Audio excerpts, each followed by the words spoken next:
start, don't forget to like this video, subscribe, and share with your friends if you love Lego builds and spooky fun. Hey friends, welcome back to Happy Blocksters. Today, we are building something super silly and fun. It's Boneca Ambalabu, the frog with a winged body. This funny character is from the Italian Brainrot man, and we're turning it into Lego bricks. Are you ready? Let's start building.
you can see the original man character, and on the other side, our Lego version.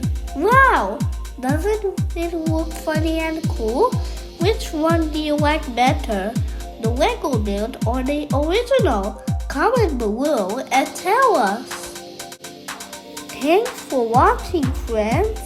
If you like this crazy Lego build, make sure to like, share, and subscribe to Happy Blocksters for more Lego fun.